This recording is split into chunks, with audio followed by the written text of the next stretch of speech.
Okay, let's begin. My name is Mark Frost. I'm the publisher and editor of the Chronicle newspaper. We have the two candidates for mayor of Glens Falls, Diana Palmer and Bill Collins, and we appreciate that they agreed to participate tonight. We appreciate that you decided to come here tonight. We hope it'll be interesting. As I say, we know it's going to be over by 8:30, and so you know you have a 90-minute time frame to work from. One of the things in the discussion that TV8 had at the Wood Theater that I liked was right at the end, the candidates asked a question of each other. And I liked it so much that we invited the candidates to do the same thing here, but unlike them, we're going to start it with that. So here is the question that Bill posed to Diana. Diana, you have been very critical of Mayor Collins' leadership and accomplishments. What specific outcomes would you pursue as mayor that are substantively different from what Mayor Collins has been working on? Okay. So one of the things that I think is very different about our leadership styles is that I really embrace a proactive, collaborative, and research-based approach. I have felt that at times this administration has been very top-down in their decision-making. So one thing that I would do differently is utilize the council committee structure differently. There are often resolutions that end up on our agendas that have not really made their way through committee structure, that don't always have full information, and the council is then asked to vote on things where we don't know what the financial impact is, we don't know how much it will cost the taxpayers. Those kind of things really concern me.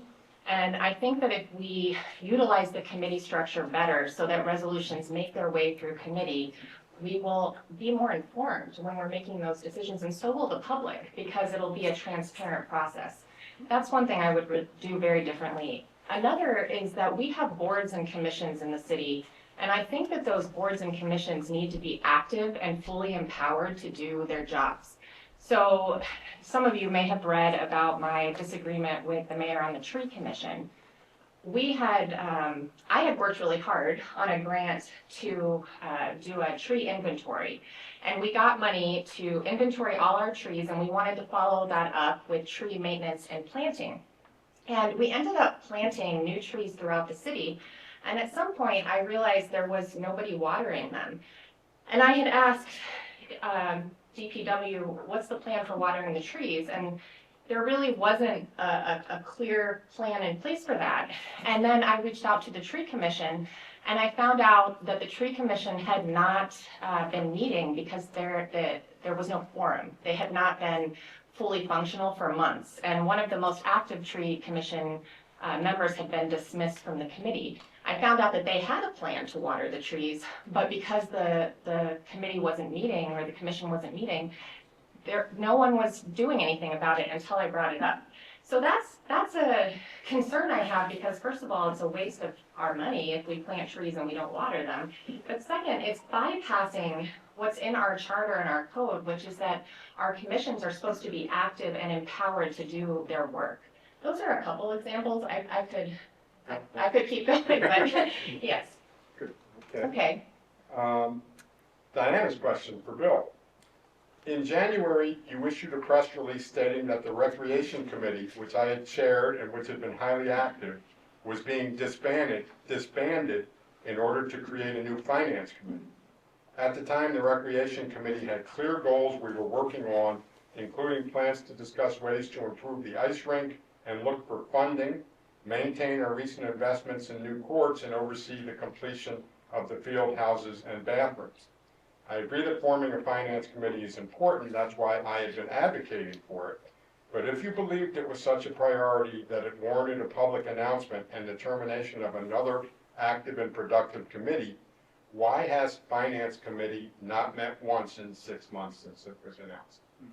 So the reason that the Finance Committee hasn't met yet is because the controller is in the middle of closing just met with him last week, and he has to. He's a new controller who's done a great job so far, and working with the old controller and transition, and he has needed to close those books and get those books to the auditors so that they can. He has told the council that that's what he was doing, and he is going to start meeting with them. He's actually coming to the June 10th council meeting to report out on the 2024 year-end numbers so that he can start to work on that committee. So that's why. May I ask a follow-up? So I guess I'm confused though, because the Recreation Committee still had goals and we were very active and productive. So why did you feel that you needed to terminate our work in January if you didn't think a Finance Committee was going to be able to meet for months? And also, why did you have to terminate that committee to form a Finance Committee in the first place? The Recreation Committee was the only committee. So there's 9 or so working. They're called working mayor's committees, and there's only one of those committees that was actually duplicated by a commission. So I didn't want to create another committee. The Recreation Commission, or the committee that you had been chairing, had done a great job in getting the ARPA money that we assigned towards those recreation facilities. And so that is why I called you and left a message that I was going to end the Recreation Committee, that the Rec Commission that was meeting monthly and is empowered to make those decisions regarding the recreation projects. Well, the Recreation Commission and the committee have existed for years, and historically the commission had functioned as a group that had approved events that happened throughout the park. So if, say Team Fredette wants to rent the basketball courts, they approve the use of the public spaces. The Recreation Committee, which is a council committee, was tasked with using the city's finances, which the Common Council really is in charge of, to make capital improvements to our city. So we were not assigned a project related to ARPA. When I first was given chairmanship of this committee, the first thing I did was say, let's do an assessment of all of our recreational facilities. And I worked with recreation staff, DPW staff, the city engineer, and multiple council members, and we went and we assessed all of our recreational facilities. I then said, as a goal, why don't we see if we can allocate some of our ARPA funds to improve our recreational facilities throughout the city? And so we worked as a team and we came up with a goal that we wanted every person, every child in the city to have a park that they could walk to that was in good shape. Crandall Park is beautiful, but they have their own fundraising group. And the rest of the parks were not in as good of shape. And so I talked with you and I asked you if we could allocate some of the ARPA funds, and you agreed. I then I asked if we could apply for some of the Warren County ARPA funds, and we did, and we got them. I created a spreadsheet to track our progress, and we were able to successfully, with input from all the council members, improve the parks in every ward in the city. We did that and had some left over, so then we started working on the field houses and the bathrooms. And we then wanted to also look at the ice rink and some of our other facilities. Unfortunately, the mayor decided to issue a press release to cancel that committee when our work was not complete. And the reason he gave for canceling it was to start this important finance committee. That was in January. It's now June. The finance committee has not met one time. So it's disappointing that we weren't able to continue our good work. And it's also disappointing that we haven't been able to oversee the budget in an ongoing way. Let's talk about the finances of the city. How is Glens Mark, Falls? you need to speak closer to the mic. I can't hear you. Let's talk about the finances of the city. Mike is not louder.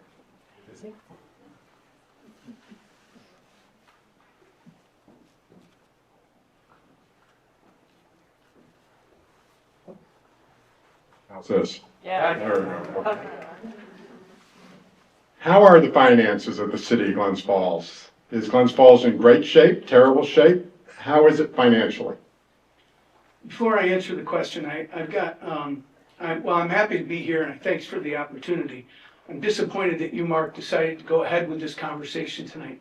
We clearly could have waited a few days, as I suggested, out of respect for Ed Donahue's family and friends. Ed was a sitting member of the Common Council, dedicated public servant for the city of Glens Falls, a colleague and a friend to many. People need time together to support each other at this time of sorrow. Mark, you said that you were very concerned about getting the information to voters. Fair enough. But the primary isn't until June 24th. The general election is not until November. We had ample time to reschedule this, and politics could clearly wait. There's a change in our society that I hope we can avoid in Glens Falls. What's best about Glens Falls is that we've been and have been and are a people-first community. We must preserve that. Above all else, we must be respectful, sensitive, and concerned with the well-being of our neighbors. Remember, politics is an instrument by which we serve our neighbors, not an end to itself. Especially as the community grows and changes, we must recommit ourselves to preserving the fundamental human values of caring and neighborly concern that made Glens Falls the special community that it is. If we truly want to be a kinder nation, a safer, more understanding world, there's no better place than to begin right here at home, caring for each other, especially in times of sadness and difficulty and adversity. And that would have been a fitting tribute to Ed and a good thing for our entire community. Our Glens Falls is the strongest financial position over the last 30 years. Very strong, controlled expenses. Every year for the last 8 years, the city has come in under budget. And in my administration, we had $3 million to the fund balance. And that was almost $10.1 million fund balance. And when Moody's came to do their assessment of the city of Glens Falls, they noted that during this administration that we doubled our unreserved cash balances in fund, which is why they increased it, why increased our bond rating. On June 10th, the controller will present to the council that we're under budget again in 2024. Roughly $1 million beginning of 2020, roughly $1 more million where our expenses were less than our income. And that $1 million would have been added to the fund balance, except the council chose to spend $831,390 on a fire truck. We paid cash for it, so we didn't have to add to our balance. So because of that, we're only adding $176,000 to our fund balance, which will now stand as of when it's all said and audited at $10.23 million. In 2025, we passed a 0% increase in our taxes, first time in 22 years. Sales tax is up 41% over the last 4 years. I've improved the budget process by adding another month to the budget season. Deficit budgeting for more than 20 years we've been. Diana voted no against this budget. And one of the reasons was it was a comment about that she's worried about our future. Everybody should be worried about our future. That's why we have a fund balance. That's why we need to run a tight ship, and we always need to worry. Right now, sales tax is down in Warren County. Not so bad in Glens Falls as it is in Lake George.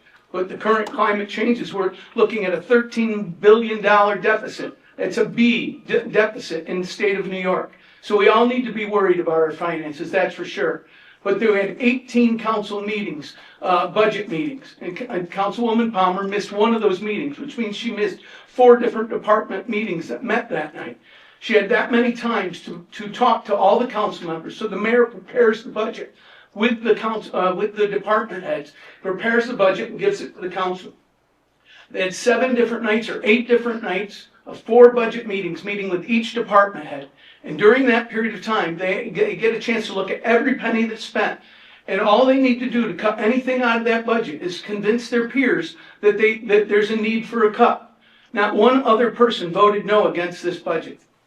We are in great financial shape, and we always need to be worried about our future. Yeah. Okay, so what I would say about that is that the mayor and I do not disagree that we have a healthy fund balance. We disagree very much on how we got here and on what will happen if we don't course correct. So the reason I've been advocating for ongoing budget meetings and a finance committee is because I think we need to be looking more holistically at our budget. What we do is we meet at the end of the year for a very small amount of time and we just look at a snapshot. The budget process did improve this year. That was due to a different council person, Councilman Lapham, actually sending a memo to the city to align our budget process with the charter because it had not happened that way for the last few years. So when I look at our budget historically, I note that during Jack Diamond's administration, the city was in fiscal distress. Jack Diamond drastically reduced the size of government.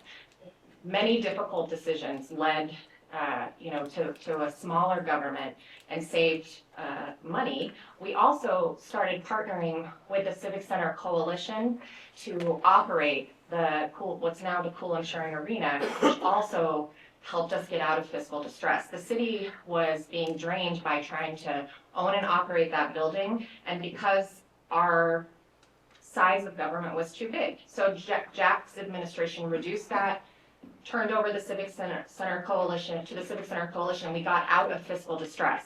In the next administration, we kept things going, and COVID happened. During COVID, the city received $12 million in ARPA funds, American Rescue Plan Act funds. At the time, our budget was about $22 million. So to put that into context, we received a pot of money that was more than half of our operating expenses. We had also had the DRI announced years before, having been won under the Diamond administration through Ed Bartholomew's work, and that had spurred so much interest in development and private investment in our city.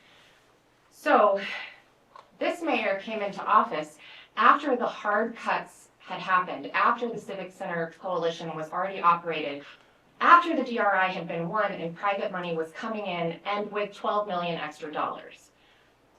He took, in my opinion, that as a license to say, we're in great shape, we can start expanding government again. We can start adding roles. We can start venturing outside of our core responsibilities.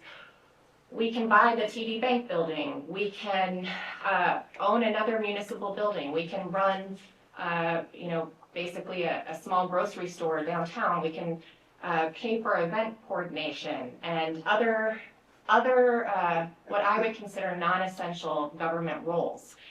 I started to become very alarmed that every year we were presented with a budget where we planned to spend more than what we planned to bring in, and that grew every year under this mayor's leadership. So he's right that we ended up with a budget at the end of the year where we would come in under budget.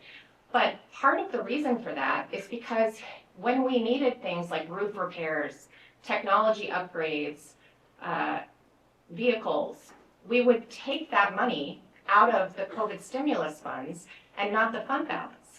That meant that our fund balance did not have to shrink.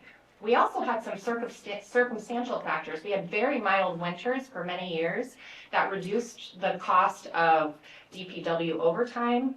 We had inflation-driven sales tax. We also were budgeting to be fully staffed, but we're not fully staffed, particularly in our public safety departments.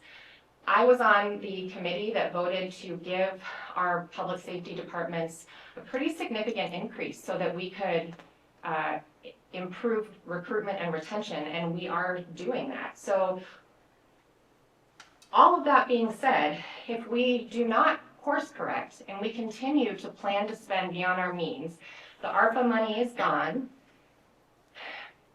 We have a bad winter, we're fully staffed. We now have to pay to operate the market center. We're going to have staff there. We're going to have to rent heaters. We're going to have to do things like that. The DRI was over budget, so we'll have to figure out how to pay for the bonding of that we can't offset by grants. We have delayed paying for infrastructure. We have $100 million in debt. We have almost another $100 million in needs at our water and sewer treatment plant. We have an ice rink that's going to need significant repairs. So without the ARPA cushion and with the footprint of government slowly creeping, and with us planning to spend a little bit more every year, if we do not get that under control, I think we're headed in the wrong direction. And those have been my concerns.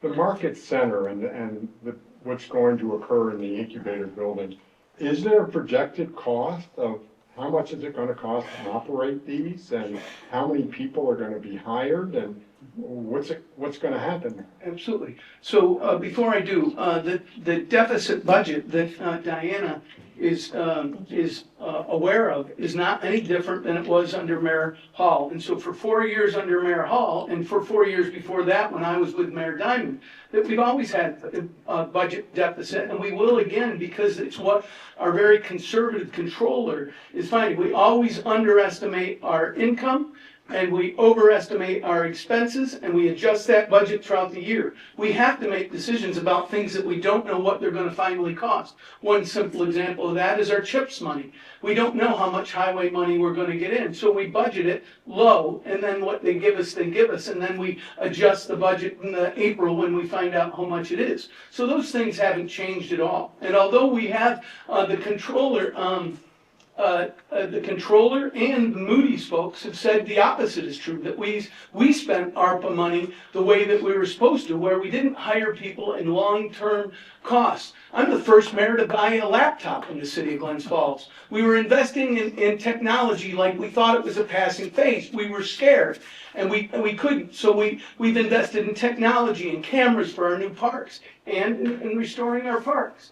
And so we've spent that money very wisely. $1 million on the DPW building. And certainly we did take advantage of the fact that $12 million, Councilwoman Palmer's right, that money we probably wouldn't have been able to spend. We spent about $2 million overall on our different parks. And we hadn't spent on our parks in 30 years because we were under financial strain. So the fact is that we were able to do that. But I don't know, nobody knows that we would have borrowed. I don't think that the council would approve, nor would I have asked to. Unfortunately, our parks would probably still be run down and not have had that thing. It doesn't mean that we spent it inappropriately. We were lucky that we got this ARPA money and we spent it appropriately and everything.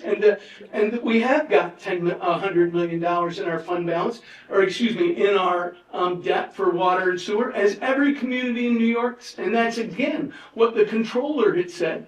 Councilwoman Palmer voiced concern over a lack of planning regarding the water and sewer infrastructure. We've spent more money, we spent $19 million in the last 15 years separating storm and sewer water, and that is our highest debt. We have fairly low debt in the general fund area and fairly high debt in our water and sewer. And we have much more than $100 million worth of needs that are there. They're there and they're going to be there, and they'll never end. What we should do is wait for a big bond to come off and then rebond out. We knew that the electrical system was going. It failed, the switch that failed under Mayor Diamond. Then it failed again under Mayor Hall, and each time we spent $11,000 replacing a switch on a 1987, so you do the math, is when we put the electrical system in our facility. We know it's a $14 million cost. We used $1 million of ARPA money to do the engineering of that so we could continue to get grants and try. We're not scoring poorly enough. So, meaning that where our situation in water and sewer is so good that under the UFC, the Unified Consolidated CFA, Consolidated Funding Application, under that application, they rank you. And because we don't have large discharges into the Hudson River, because our system isn't fairly good, we're not scoring well enough to get the $15 million to pay for the electrical system. So those things are done. Okay, So let me give Diana a chance to respond to that. Sure. Why? Sorry, stop. Let's not be rude here. Go ahead, please. If you weren't finished and you want to continue. I'm good. Okay, so the ARPA funds, what I would say about that, I'm not criticizing how we spend the ARPA funds. What I'm saying is that we did not need to use the fund balance for things that we would have had to use it for anyway. Some of the things that we spent ARPA money on would have had to come from our fund balance. That's just a true story. So that's why I bring that up.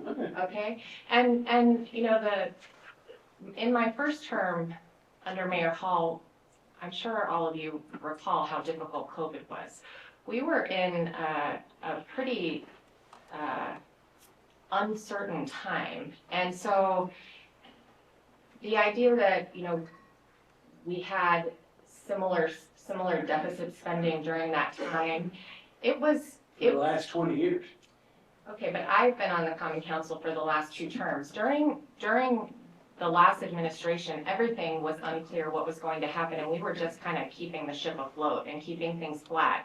During this administration, coming out of COVID and having a healthy fund balance and having the ARPA funds, I became increasingly alarmed as the mayor would suggest that we move into areas that, again, are outside of government. First, it was, the full-time communication director. Yeah, is she answering the question?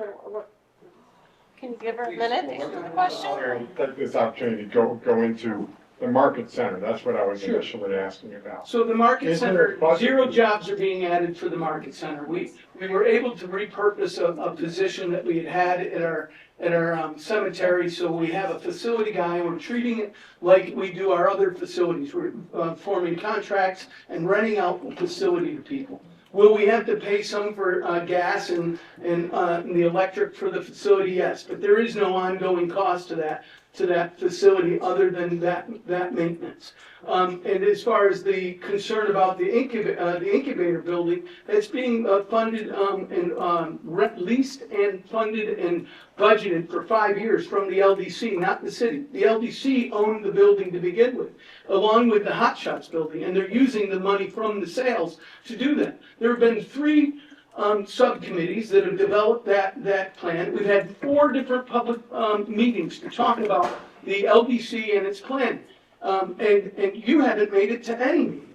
And the fact is that Kathy, you came and got the 36 ink, the book that explains how we're operating this market. We're not competing with anyone. That was a misstatement that was written by a business owner in the Chronicle. That market is about promoting businesses, not about competing with anything. We don't want to run a market. We'd never think of running a market. It has 3 elements to this incubator building. It's, and the incubator is what it was called when it was bought 40 years ago by the LDC. And so we got 3 elements to it. A maker's market that will will get products from either the farmer's market or restaurants or breweries in the area so that people can come and get the best of Glens Falls. That building will be managed by the Taste of New York. And then another aspect of it is a commercial kitchen, and they will hopefully run that. We're meeting with them, and we're also working with the Warren County EDC to develop a business plan so that the public-private partnership can exist. But that's not on the city's burden, and it never would be. The third piece of it is a wayfinding system that is based on letting people go to there, and if they buy a chicken soup that's at Davidson Brothers and they really like it, they go over to the wall and interact with their phone and either make a reservation for Davidson Brothers or at least find out where it's made, where they can get more. The exact opposite is true about, we got 26 restaurants in Glens Falls. We do not want to compete with any of them. And small markets are going out of business all the time. The object of this market is to highlight the best of the region and what's made in it. And that's been pretty clear in the document that's been a public document available to anybody, and we've reviewed it 4 different times with the public. Well, I definitely have attended some of the meetings. I think Kathy could attest to that because she's been there when I've been there and asked questions. I'm not sure where that's coming from. Well, we had the 4 meetings, and you haven't been at one of those public meetings. That's where it's coming from. I have attended the meetings, but more importantly, as we've been developing this, I have been asking for the last several years when this has come up in budget, can you please share with us the total costs for this plan? Can you please share with us the business plan and how we are going to make this solvent and make it not be a burden to taxpayers?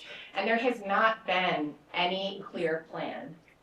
There has not been for 4 years. There's been 3 committees, groups of people, Now- business leaders, meeting and working on this. So To say there's no clear plan, do we have the answers to a market that isn't open yet? Do we know how it's gonna be run? No, we're meeting with the people at the Taste of New York. We're meeting with people who can help us. We're purchasing the equipment right now for the commercial kitchen. We've got 3 different restaurant owners helping us buy the kitchen. So can I give you a full plan as to what that costs today? No. But it can tell you that it's not gonna cost the city taxpayers any money. It's coming from the LDC. The LDC has approved it in their budget. Unfortunately, I've had many conversations with the local business community that was involved in those small groups, and I've heard from 4 different people who were involved in 3 different of the groups that they were basically unproductive. They met multiple times, they felt they were talked at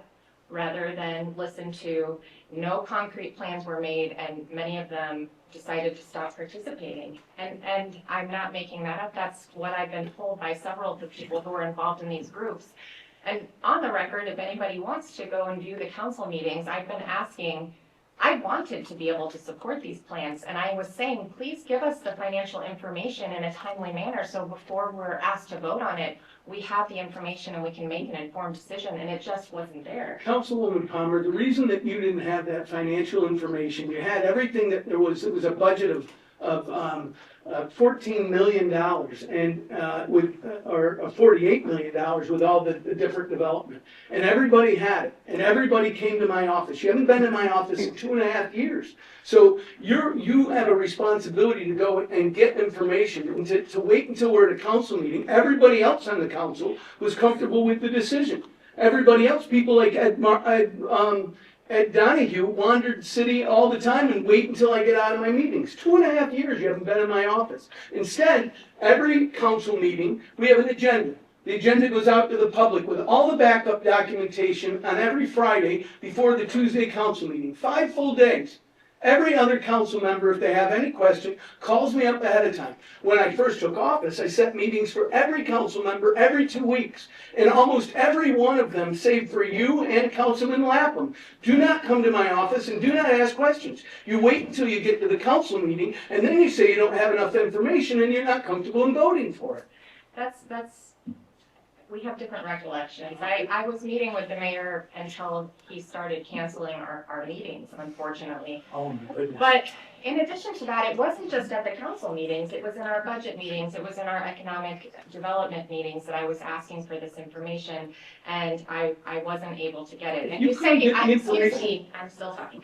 You say that the LDC is going to be, doing this and there's not going to be any burden to the taxpayer, but who do we think the LDC is? It's an entity that is meant to support the city and the city's economic development. If its resources and funds are tied up in this I Love New York modeled store and equipment upkeep and utilities and insurance, that means they have less resources for other economic development interests in the city.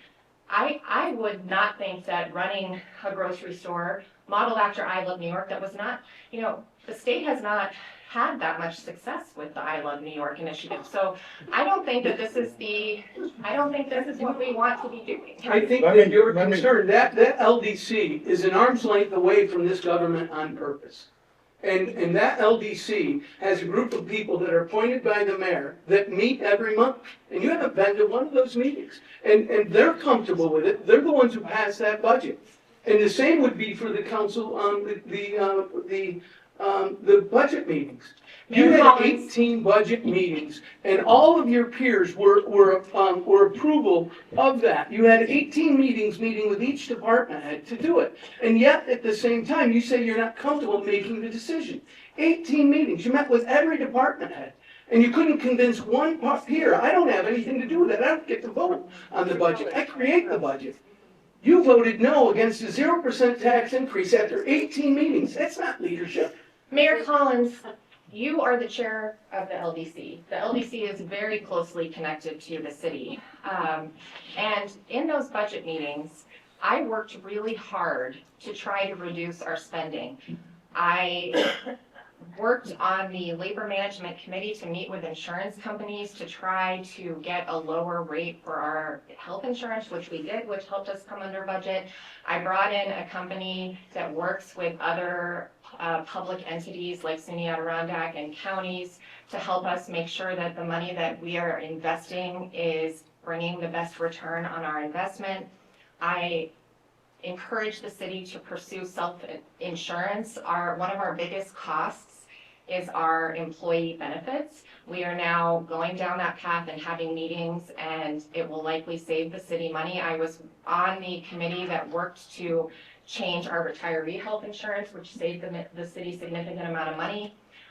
I pushed back on the mayor's desire to hire an event coordinator. Then he put $40,000 in the city budget for event coordination, and I was able to convince my peers that we did not need to spend that money either. There were multiple differences that I was able to make from attending those meetings. I don't know, you weren't in those meetings, so I'm not sure how you could come to that conclusion. Oh, Okay, let me move on to another subject. Thank you. Thank you. We're in City Park, and the day spenders issue is a significant issue. Is there any difference in how you two would approach the day spender issue? I'll let you go. Well, I don't, for people who don't know, I'm a mental health provider. So I have spent my career working with vulnerable and at-risk populations. I started out working in community mental health. I'm now in private practice. And during my first term, there was a mandated police reform initiative. All cities had to do it. And while we were in that task force, we were deciding what changes we wanted to make, and I suggested that we do a survey to get public input to see what their feelings were about policing in the city. And so I created a survey and sent it out, and the number one concern was about mental health in the city and mental health in our police. I worked with Mayor Hall to establish a city police social worker position. I made sure that city social worker that we hired had the credentials to supervise clinical interns. On the board at SUNY Adirondack, I began advocating for SUNY Plattsburgh and Queensbury to consider a Master's of Social Work program in our local community. We are in a mental health provider shortage area, and there are not enough clinicians for the people who need help who are in our at-risk population. There now is a Master's of Social Work program, and I've linked Darlene, our social worker, to that program so that she can bring on clinical interns and have more people to help with the need that we're seeing in the city. I have been advocating for the city to move forward with a program called LEAD, which is Law Enforcement Assisted Diversion. So what the LEAD program does is, for our police, and we've talked to the police chief and Darlene, our social worker, and they'll say it can be very frustrating interacting with people who are really not dangerous, but are having mental health concerns, poverty issues, and substance issues. And they interact with law enforcement, they go to jail, they get out, their situation's worse, it's a cycle, it repeats. It's not good for taxpayers, it's not good for the public, it's not good for them, and it's demoralizing for the police too. So LEAD provides another alternative. What it does is it gives the police an opportunity to say, this person is not a threat to the public, but they have needs. You can either go into the law enforcement system, go to jail, or you can agree to meet with a case manager where you'll be linked and you will be given services, and they will follow up with you and hopefully help end that cycle.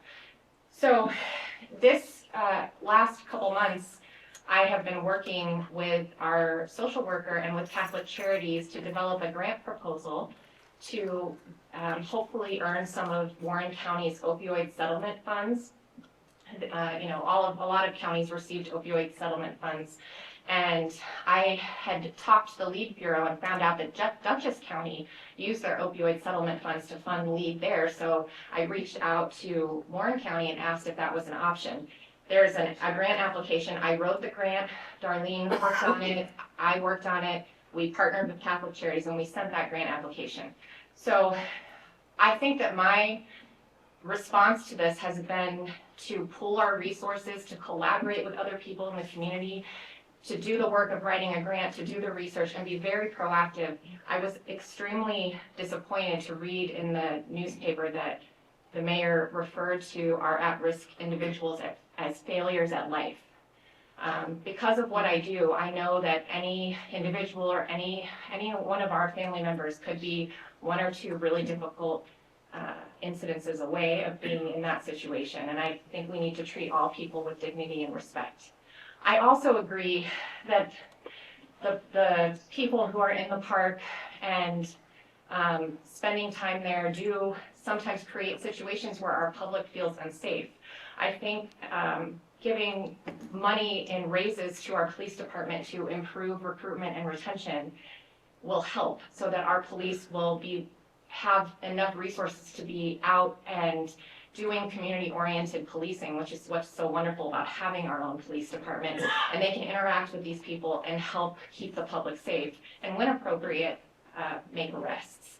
The other thing is that it impacts businesses in the community. So if there's a person who's having mental health distress and is outside, say, the Queensberry Hotel when people are dining, or if there's a wedding, those business owners, they don't necessarily want to have those people arrested, but they don't want their business to be disrupted. LEAD gives them an opportunity, instead of having them arrested, you can make a referral to the LEAD program. The business community can do that too. And then a case manager will come, they will meet that person, and they will try to divert the situation. So those are the kind of solutions that I have worked on. Great answer. Great answer. I'm not sure if she answered the question. I do appreciate what she said. Yeah, she did. Say, Very humanely. Excuse me. it doesn't say what she's done differently than me. And we could ask Kathy. We spent an hour and a half in the interview process, and I never said that these people were failures at life. I said that, for a better term, and Kathy, the conversation started when she was referring to these folks as transients. And I said they're not transients. They're born and raised right here in Warren, Washington, in northern Saratoga County.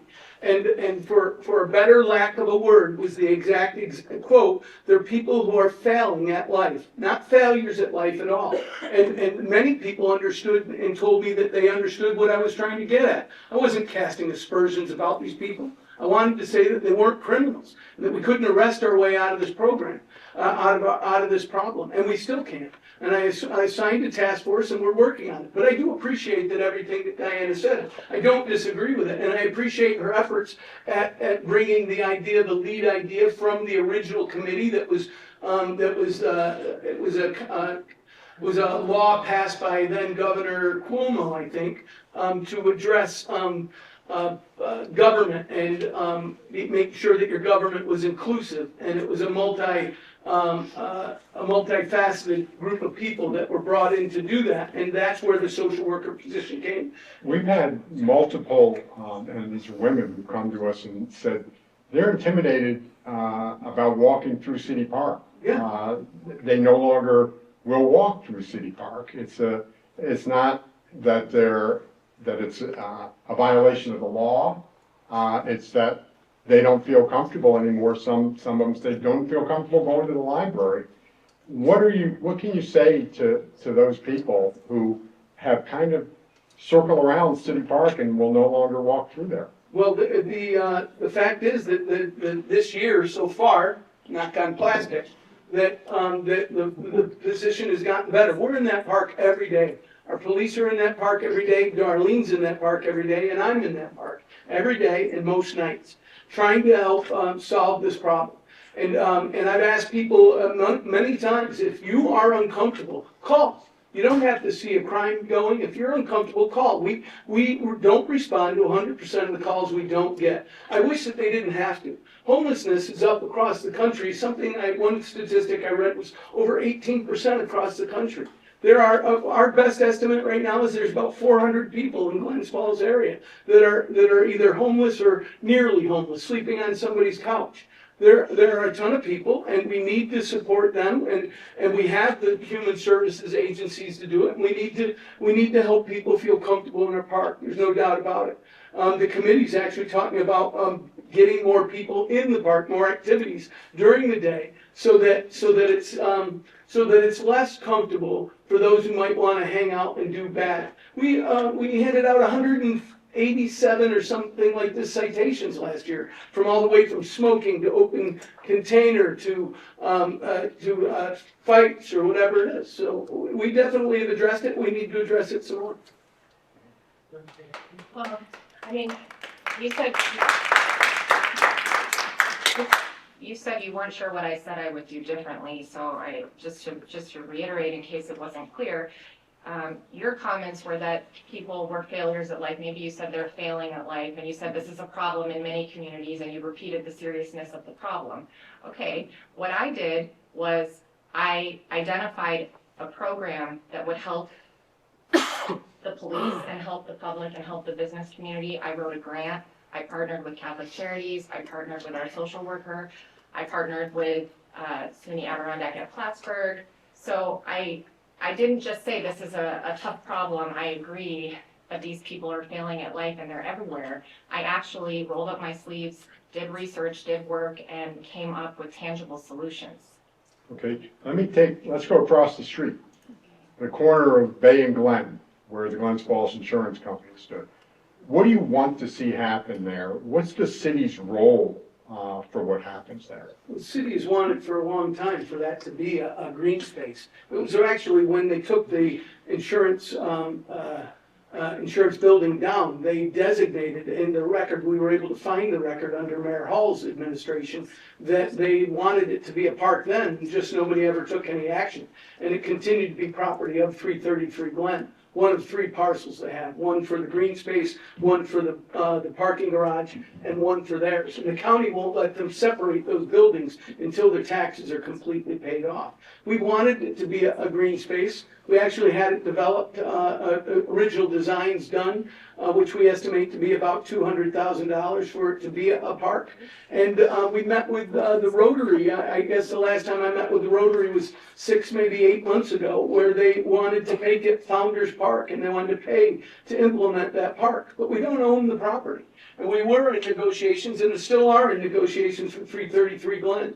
But again, the county won't let them separate that property out from the others until they're caught up on their taxes. They sold 3 different parking lots to pay off their taxes, but then apparently that either wasn't enough or they used those resources somewhere else. Yeah. Well, I think it's a good point that although many people would like that to stay a park, I've heard from many constituents, and my constituents are actually divided. Some people have said, please make sure that stays a park, and other people have said, please let them increase our tax base. So I think people have different opinions. The truth is, we can't dictate whether it stays a park. It's a privately owned parcel. What we can do is make sure that we have that our zoning laws are followed, and that we have design standards in place at the planning board, so that we can make sure that if projects move forward, they are in keeping with the character of our community. If a private group wanted to fundraise to buy that parcel and keep it a park, I think that would be a totally viable option. At the time that the city was considering doing that ourselves, it was listed at $225,000. It's now being listed at $1.4 million. I don't think you want the city using your taxpayer dollars to buy this parcel to turn it into a park. That being said, if people wanted to fundraise and do that, that would be a viable solution. Well, let's stay on the They same. can't separate it out until they're done paying their taxes on it. And they were actually, in the last negotiations we were in with 333 Glen, they were going to give us that parcel, so that, because they are interested in building that transportation. Well, that's what I want to ask about, the transportation hub. You've been after a transportation hub for years. You looked at the Elm Street parking lot, and now you're looking at 333 Glen. What is the stance of both of you as far as a transportation hub? Should we have it? And two, if we are gonna have it, should we have it there? Yes? Well, my approach typically is to do research, get stakeholder input, and then move forward. In this case, I went back in preparation for today, and I was reading some of the comments that happened when the mayor proposed a transportation hub in the 36 Elm lot behind the bullpen. And many of the comments in the paper were from local business owners who were upset because they were not consulted before they found out that the city was planning to do that. At our common council meeting, our most recent common council meeting, I asked the mayor to provide us with an update on the plans to put this at 333 Glen. I had read about it in the Chronicle, but we hadn't received an update. The mayor said that they had not gotten the grant they had previously applied for, so they were reapplying for another grant, and they had identified two possible locations. One was St. Mary's parking lot, and one was 333 Glen Street. I asked, do we have buy-in from 333 Glen and from St. Mary's? And the mayor said, no, we don't. We're talking to 333 Glen. St. Mary's we haven't really talked to. So to me, it seems like we haven't learned our lesson. The public was upset a few years ago when we applied for a grant to put a parking hub without talking to them and getting their input, and now it sounds like we're doing the same thing again. So that concerns me. I think wherever we're thinking about putting this, we need to make sure that we talk to not only the people at 333 Glen, but the adjacent businesses and residents who live in that area, and ask them, how do you feel about buses and traffic coming through this area? I think we need to get input before we proceed. I think you should do some more research. The parking lot behind Elm Street, there were neighbors or businesses that were upset about that. They had been upset, and they'd been studied 5 different times under 3 different mayoral administrations. And we were applying for the grant and working using that public to use that public spot. And we didn't get that grant. And instead, the DOT hired a consultant for us so that we could write a better grant. And that's what we've applied with for this one. And I was mistaken. We did speak to St. Mary's. We were talking to 333 Glen, and we also talked to the owners at TD Bank. But that was over a year and a half ago when TD Bank, now I know why they were kind of quiet and hadn't gotten back to me, because they were planning on selling that. I think they were planning on selling that lot. This grant that we've applied for, we're getting, is $1 million to finalize where we could. They'll look at those 3. We did talk to St. Mary's, and they certainly were interested in it. And it's just a concept. What you do is, if you get the grant, it's a planning grant. Then you go and you try to figure out where's the best place. And we were working with CDTA on this, and we had many business leaders that were asking us to do it because we don't have a hub. We had a transportation hub, if you want to call it that, for 50 years. And it was at where Empire Pizza is, and they were parking forever illegally in what was the old bar Park Street Grill parking lot. And then when Elizabeth Miller bought that property to turn it into Park and Elm, those people could no longer do that. And so for years, or close to a year, I was getting photographs of these Trailways and Greyhound parking on Elm Street, creating a dangerous situation.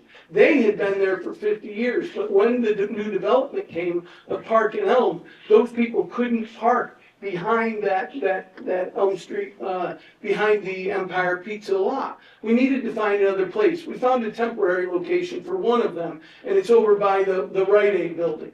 And so this planning grant will help us to explore what those options are and help us to develop it and design it, and then go for it. We were in negotiations with 333 Glen, and what you read in the paper was their frustration at how long it takes. And it definitely does take a long time. Wish didn't need to do it this way. That's the way we need to do it.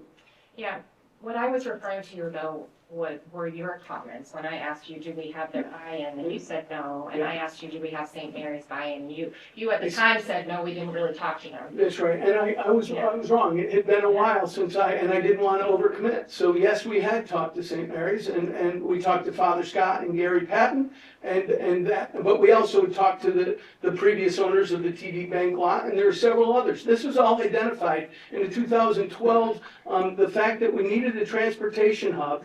the fact that they had sample parking garages adding to 333 Glen, and even in the TD Bank lot that is now owned by Ed Moore, it was all part of a 2012 planning grant that the city had done under Jack Diamond and Mayor and Ed Bartholomew.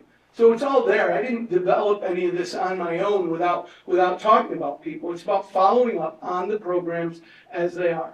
The truth though is that when the parking structure was proposed in the Elm Street lot, there were several business owners on the record saying they felt that you hadn't reached out to them, you hadn't gotten their input, and they were upset. And now here we are moving forward, and it sounds like we also don't have buy-in. We have buy-in, but it's not set in stone, and you don't need it set in stone to get the grant. It's a planning grant, and that's what you get. When you get the grant and you work with the organizations like CDTA and you create a plan, then you find the location, make sure that it's okay. And we have been meeting with 333 Glen, but it's not as fast as they want it, and so that's what you read in the Chronicle.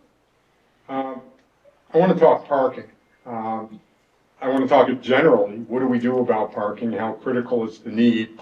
And specifically, I want to talk about the commitment to provide 110 spots to Bonaccio, and have we financed that at all, and where are those spaces going to go? Great. So first of all, we need parking. We've needed parking for the last 5 mayoral administrations, and it's getting the problem's only growing. But there are business owners who think that we have plenty of parking, and that really it's about utilization. And we need to find parking for residents who are living here and moving here. We need to find parking for employers and employees just on the outskirts of the city so that they can inexpensively find a place for their employees to park and for them to park. And then you need to have parking for people that want to patronize our downtown, whether go to restaurants or shop and things like that. You need to meet those needs, and we need to look at it. As far as the 110 spots to Bonaccio, it's going to cost the city somewhere between $30,000 and $60,000. We're still in negotiations with 333 Glen. Where will that money come from? It'll come from the pilot money, the money that's coming in from the 3 properties that are being developed. Bonaccio's invested $48 million between phase 1 and phase 2, and they needed 110 parking spaces. And so we will collect, so again, let's say it's on the high end because we're still negotiating those parking spaces. And when we do, let's say it's $60,000 a year. Those 3 lots themselves will generate $88,000. All of those lots have been off the tax rolls for multiple years. One was our parking lot that had the farmer's market in it. And so now it'll be on the tax roll. And even though there's a pilot, a payment in lieu of taxes, the pilot agreements with the lower income of taxes for that length is still more than the cost of parking. This is what you need to do, and this is the cost of development. We did the same thing with 14 Hudson. When we wanted to build 100 apartments and then make commercial on the bottom floor of 14 Hudson, to strike that deal, we had to buy an empty parking lot from the hospital at $1 million. Then we had to give the hospital 300 parking spaces, and then give the people at 14 Hudson 200 parking spaces. And then we took out a bond for about $5 million to pay for the parking garage. But to do that so that 100 more people would live and prosper in Glens Falls, which has actually happened and is full, right? It's 99% full, 14 Hudson, with the hospital themselves taking much of the commercial space on the ground floor in SUNY Adirondack. It's certainly worth the money. And that's what the tough decisions and the right decisions that made for economic development. I need to understand, you said $30,000 it will cost to provide the parking for... Somewhere between, we're in the negotiations for the actual leasing of the 110 spaces. On the low end, which we're asking for, is about $30,000 to $40,000, and the high end would be $30,000 to $40,000 a year. A year, that's right. And the 3 lots that Bonaccio's invested, the $42 million in themselves, are generating in the pilot agreement more than that. They're right now at $88,000. So for the entire time that we'll need to lease those spaces, we'll be generating $88,000 a year in that to offset that, and still the Glens Falls comes out ahead. And we'll have 100 new, or 88 new apartments that are both, well, 77 are workforce housing, which is on a sliding fee scale, and 18 of them are at full market rate. Oh, good. Okay, Diana? Yeah, I think we're going to talk about housing, so I'll hold my comments for that if we get to it. I share the mayor and so many of our excitement that we have private investment in new housing on South Street. I have some ideas about parking too, and I think I might have done something a little bit differently, and I think that we can learn from our experiences. So when a developer comes to the city and they want to develop a project, if they ask for things like, you need to provide us the parking, we can just say yes without a clear plan, as we did in this case. Or we could try to think innovatively. I read this book called The Walkable City. I don't know if anyone's read it, by Jeff Speck, and I heard him speak at a conference that I went to. And one of the things he suggested is payment in lieu of parking programs. So basically, a developer can come and they can be excused from the necessary amount of parking spaces for their particular development, because perhaps, density would be, our community would be better served with density. We could use more of the parcel for businesses and housing, but they would make a payment into an account that the city would then hold to pay and upkeep public parking options. And that's kind of a win-win for everybody. The developer can use more of the space, and the city can be responsible when allowing them to do that, because we are now having a fund to upkeep municipal parking. So that's just one idea. Another thing is, we have these 2-hour limits on parking throughout the city.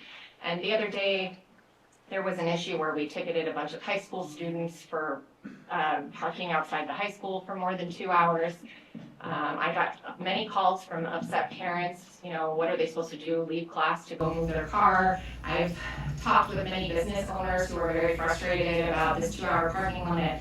And it seems to me like if we narrowed the scope of where that 2-hour parking limit was, and then we lifted it on the outlying streets, people who work downtown all day or students who go to school all day would have a place to park where they're not going to be ticketed. And then the spots in the core where we keep the 2-hour limit would be freed for people who want to patronize the businesses. So right now, what's happening is that employees have to go outside and move their car, and we're not really creating more parking spaces because they move from one space to another space. The same amount of spaces are taken up. What we're really doing is just creating a hassle for people. So if we had identified smaller 2-hour parking limit, but in the outer core you could park longer, I think that would help. Additionally, I walked through the city with a business owner who has been frustrated about parking, and he was identifying all the various empty spaces we have. And one of the things he pointed out to me, which I thought was really important, is the parking lot in Elm Street has not been restriped or repainted. So if you go there, you can see that sometimes a car will park and it's taking up 3 different spaces. Painting lines is a very affordable way to create more parking spaces, and this is an example of the city doing a better job keeping up our own infrastructure. If we just did common sense things like that, we'd create more parking.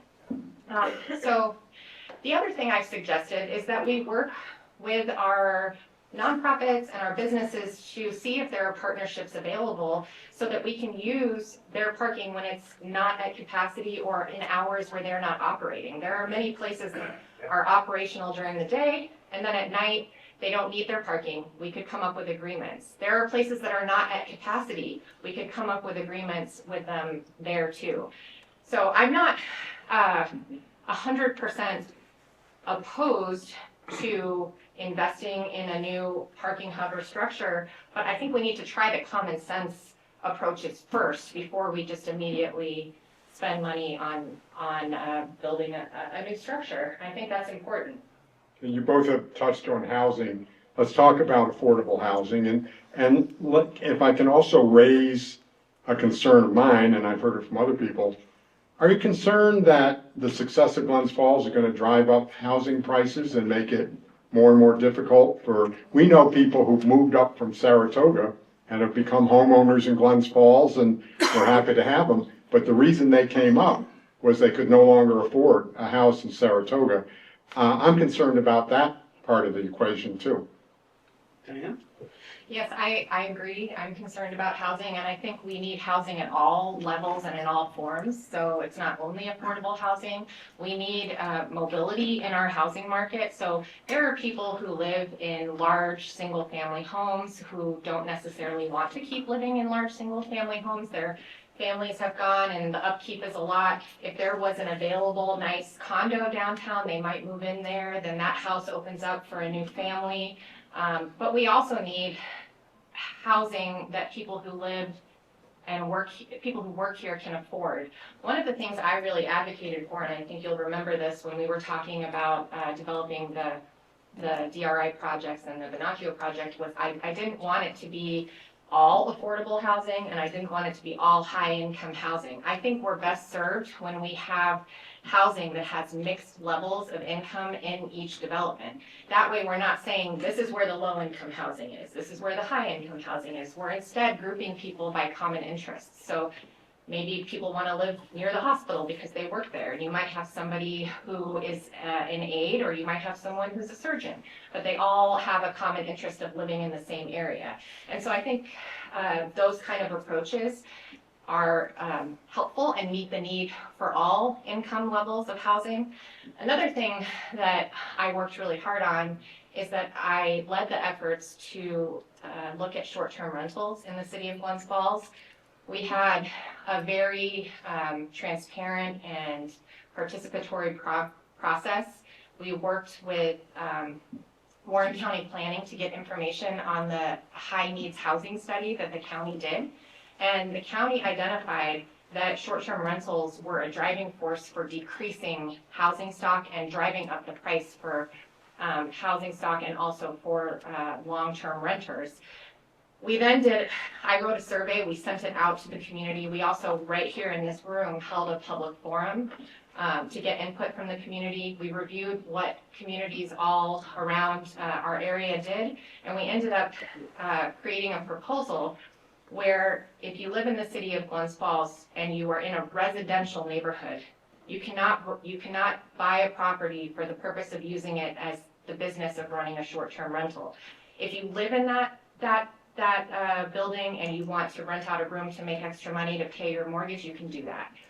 But you can no longer run a business that takes a home away from a family that could buy it or from a renter that would need that home. If you live in the commercial districts, you're still able to run short-term rentals in the city, and that's a real tangible solution to increasing our housing stock that I worked on. Right. So right now, there are almost 300 apartments being built in Glens Falls. And Councilwoman Palmer says that she's interested in both short-term, workforce housing or middle-income housing and high-end housing, and that's what we had in our DRI, $48 million. And you voted no against it because you were worried about the $4 million, the $3.6 to $4 million of the city's investment on it. And you said that you didn't have enough information and that you wanted to hold off. And that's not leadership here. We had deals of $48 million in 88 apartments.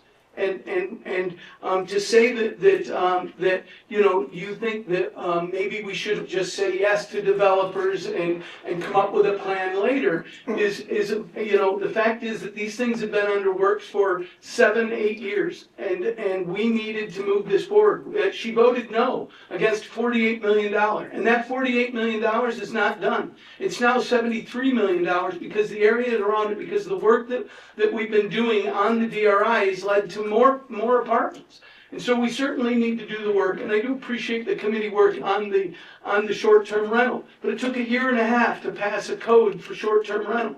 And you can't lead by committee. You need to lead. And that means that some people aren't going to necessarily agree every time they come up with something. Well, I'm really proud of our deliberate process and the fact that I worked really hard to get input and to get consensus, and I would rather have something done well and done right, even if it takes a little longer, than to rush something through. Are you also proud that you voted no against the $48 million DRI? So, I don't think leadership is asking people to vote on things because it's rushed and there's not information. I supported the DRI process with multiple votes previously, and I desperately asked for information before we were going to vote. Please feel free to review Common Council meetings or minutes. I asked repeatedly, please get us this information. I want to be able to support this. In addition, I sent an email. We had a public workshop about the entire budget, Diana. We had a full meeting when there was dozens of people, the entire budget, everybody else on the council. The total contribution of the city government to that $48 million was 7%. It's a model for the rest of New York State. The Moody's bond rating, the controllers telling us what a great job we're doing leveraging that public-private investment. $4 million is 3.6 to $4 million is what the city taxpayers will need to bond out of $48 million. She wasn't voting on $48 million project. She was voting on several projects that led up to $48 million, Claudia. So what I would say is, if you watch that meeting, I didn't want to vote no. My request was, can we please table this? Yeah, you can't table it. It's been 8 years in the Let her process. finish. Stop Let interrupting. her finish her answer, please. My request before the meeting was, please give us this information. I asked in budget meetings, I sent an email to our economic development director. I got no response before the meeting. We got to the meeting and I said, I really don't want to be in a position of being asked to rubber stamp something without the full information. I don't think that my constituents, they trust me to make informed decisions. And I said, can we please table this to give you time to give us the information on how this is going to be financially viable? And that was my request. I did not want to vote no. You put me in a position of having to vote on something without full information. And yes, I am proud of asking for full information and not just agreeing to things without information. Okay, Yeah. at the Wood Theater discussion, it touched on a little bit about Glens Falls, and Ed Bartholomew had explained this to me many years ago, is a strong mayor form of government. The mayor has the power. If there's a 3-3 vote, the mayor breaks the tie. So if you got 3 allies on that council, you can get through what you want to get through. Is the strong mayor form of government still the right form of government for Glens Falls? Should Glens Falls look at a different way of doing things? Should Glens Falls look at a city manager approach? You want me to take this one? So I think in general, I disagree with the mayor on the top-down way he makes decisions. I do understand that the charter empowers him to do that, but for example, the press release that went out about the canceling the recreation committee that I talked about earlier, in the press release, the mayor's comments were something along, I'm paraphrasing, along the lines of, these committees serve at the pleasure of the mayor, and who's on them is at the pleasure of the mayor, and so I can cancel this committee. Sure, that's technically true, but wouldn't it be better to be a little more inclusive and to get input and show respect to the people who are working really hard? You did call me, you called me, left a message, and about 5 minutes later, the press release was issued before I had a chance to even talk to you. I had already put out an agenda for that meeting. So I'm bringing that up again because my point is, I think one of the ways that we can, if we maintain our current system, one of the ways we can improve it is to work more collaboratively. I would like the Common Council committees to be more active, to be respected. I'd like the commissions and boards to also have autonomy to do the work that the charter lets them do. I think we can be more efficient in our processes in that way. In terms of changing our form of government, I think that the city needs to review our charter. We have not reviewed our charter holistically since it was formed, so we tend to sometimes make small spot amendments to it.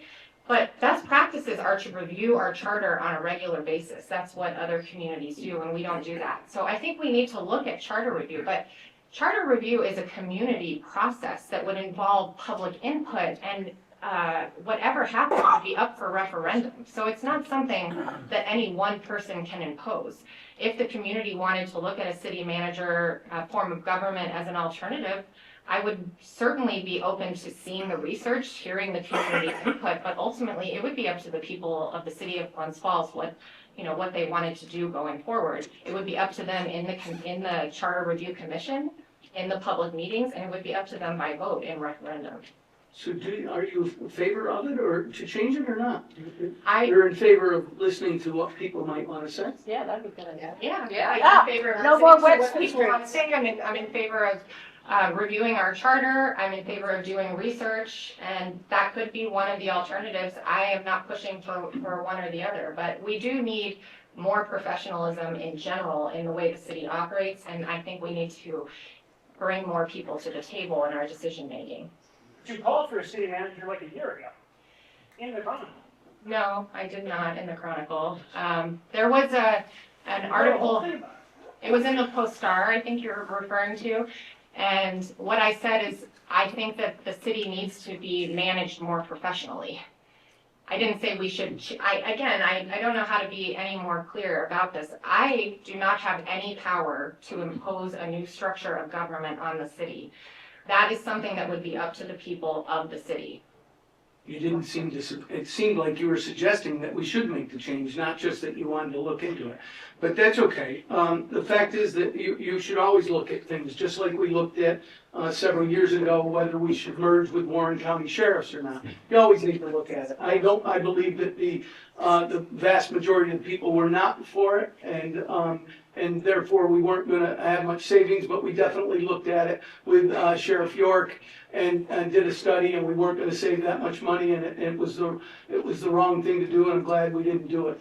And I believe in the mayor of government, the form of government. I have not had people coming and asking me for a change. I believe we have professionalism in our city government. We've got 14 department heads. They're all paid professionals and doing a fantastic job under the current situations. They're coming in under budget year after year. They're very fastidious with the tax dollar.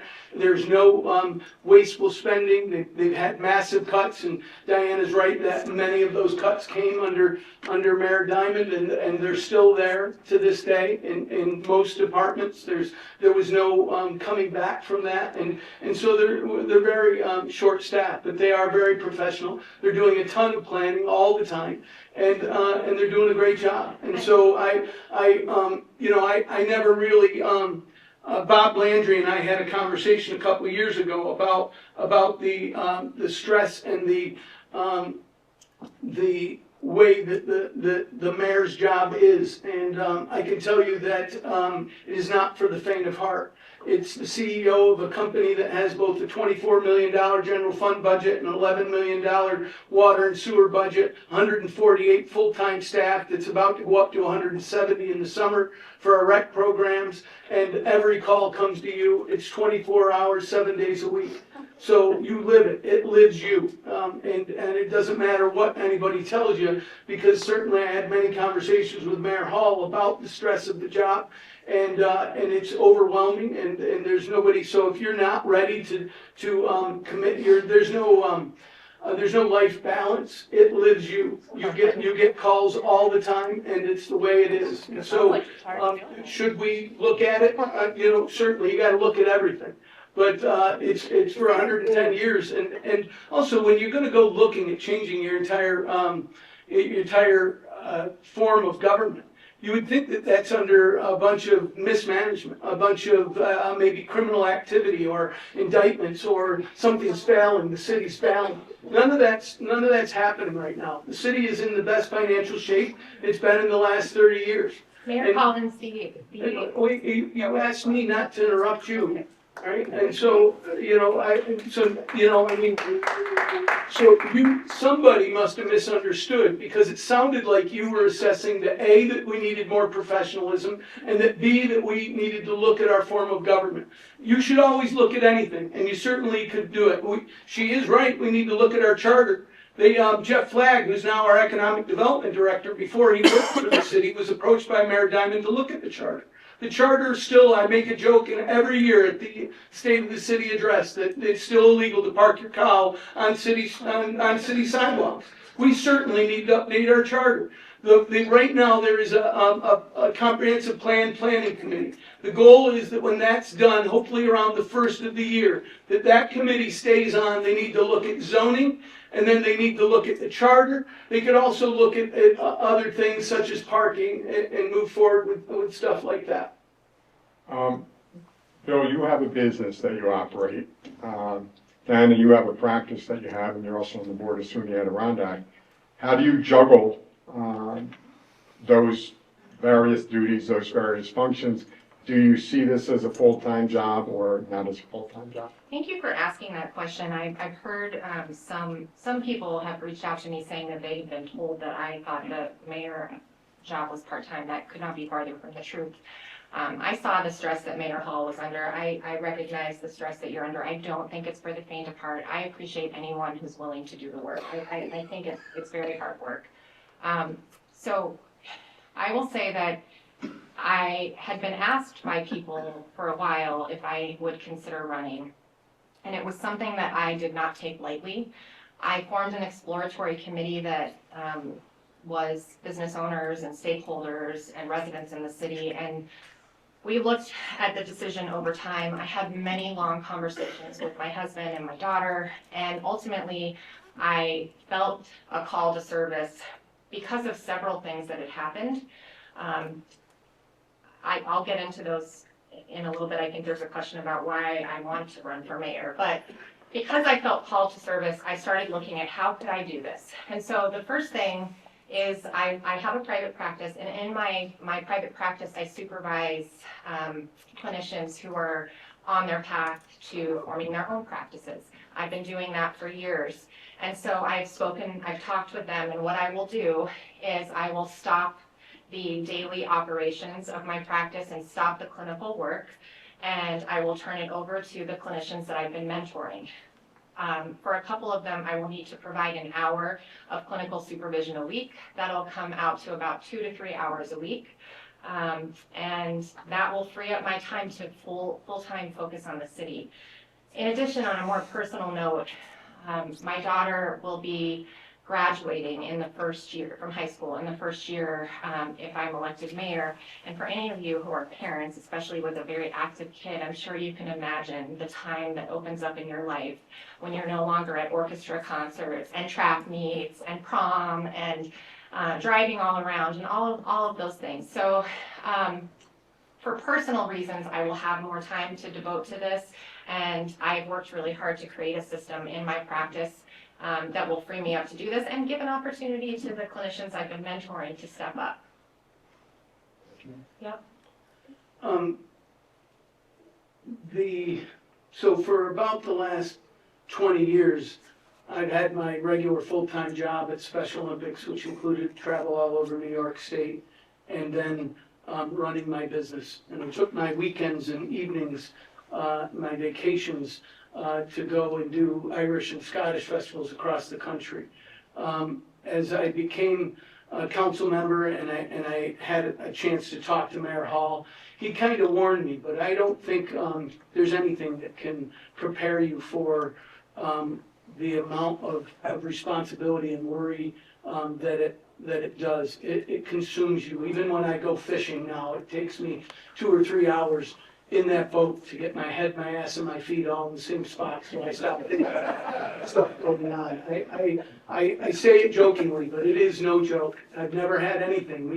Even a guy who's had 2 jobs, my wife was basically like a single mom throughout our time. She raised my sons, and I'm not necessarily proud of that, but that's the truth. Because I worked in human services, I didn't, to make ends meet, I had to do the screen printing business.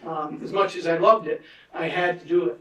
In this job, I'm not able to do it. I have a contractor, a young kid, who takes my truck, so any of you might see me driving around, and it's a Ford, the back end of it is shorter, the match, so this young guy who works for me, who takes my truck and trailer and going to do festivals, he just got back from Tennessee last week, and he's going to the Maryland next weekend. So he works for me as a subcontractor and takes my stuff and sells it. And I've got a part-time guy who prints shirts. I can't do both in this job. I work on an average of, and I don't say this so anybody, don't feel sorry for me. This is the greatest job I've ever had, the most responsibility, the biggest honor of my life. And I relish every moment of it. But it also doesn't mean that it doesn't overwhelm you.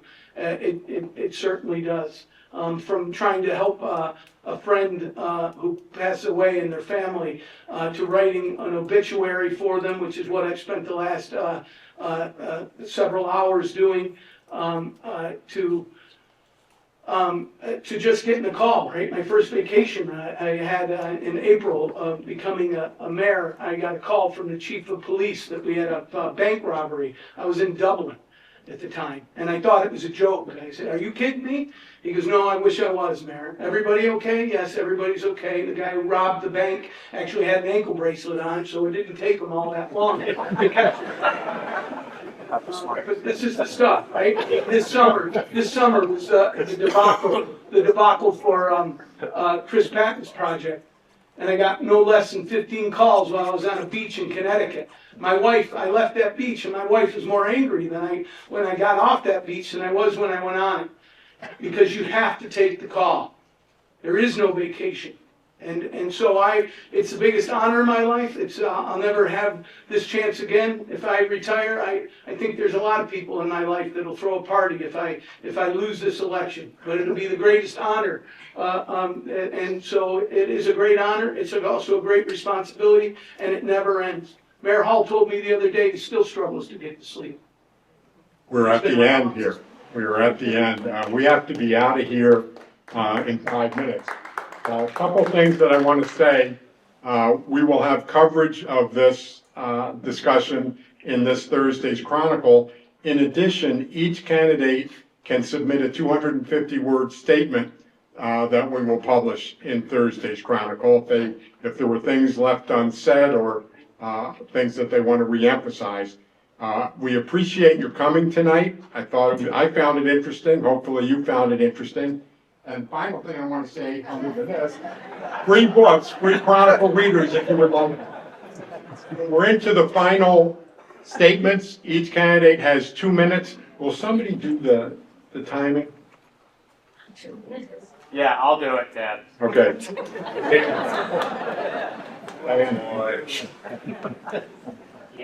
Well, thank you all for being here tonight. I said this at the last event. I think it shows your dedication to making an informed decision, something that I think is important and a value I share. Thank you to Mayor Collins for agreeing to do this. I'm not running to be something, I'm running to do something. And what I want to do is I want to make our city transparent, collaborative, and friendly. I want to make sure that we take care of our core responsibilities and not expand government's footprint outside of those responsibilities. And I want to make this the best place to live and work and invest. I want to support our local businesses, and I just want to take a minute to share with you some of those moments that really helped me make the decision to run for mayor. One of the most significant ones was what happened on Webster Avenue, which is in my ward. I had worked in my first term on a project to improve water infrastructure and traffic signals. And in my second term, the project had been altered in a way that was going to make it so that no one who lived on that street would be able to park on either side of their street ever again. I wasn't told this, and when I found out about it, I said, are we planning to get input from the people who live on that street? Are we planning to tell them that this is going to happen? And I was told, no, we don't need to, it's a public right of way. So I actually took the time to walk up that entire street on foot and put a flyer in everybody's mailbox that said, here's a link to a Board of Public Safety meeting, watch it and learn what's going on. They watched it, they came to the council meeting, the whole neighborhood came together, and when they addressed us, the mayor said, we're happy you're here, we're happy to listen to your comments, but we don't need to take your input into consideration when we make these decisions. We make these decisions based on the expert engineers and the public right of way. Well, in this case, the engineers had Oh, that's 2 minutes. Okay, well, just my last closing statement. For me, that's the opposite of public service. I think we are there to advocate for our constituents, not to impose our views on them.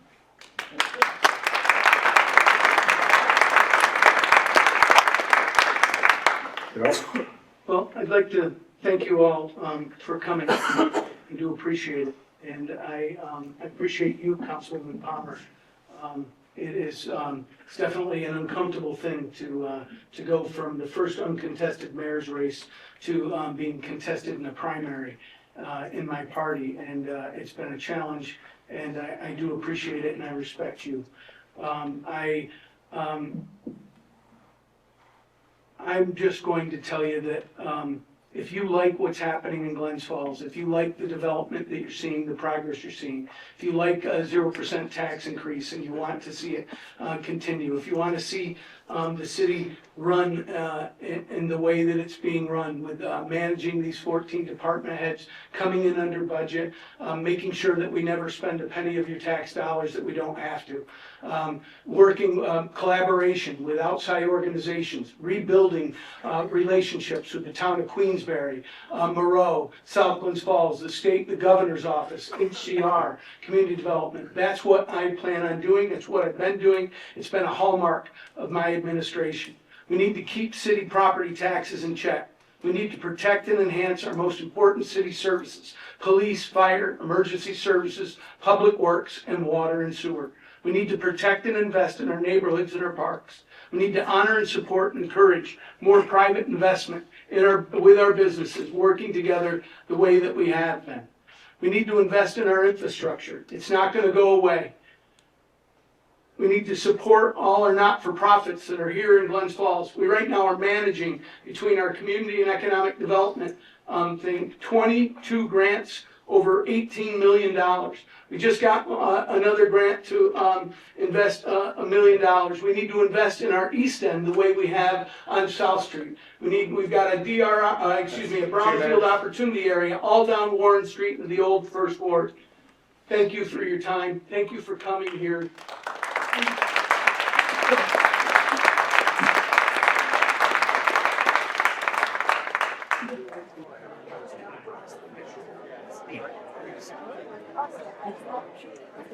Yeah.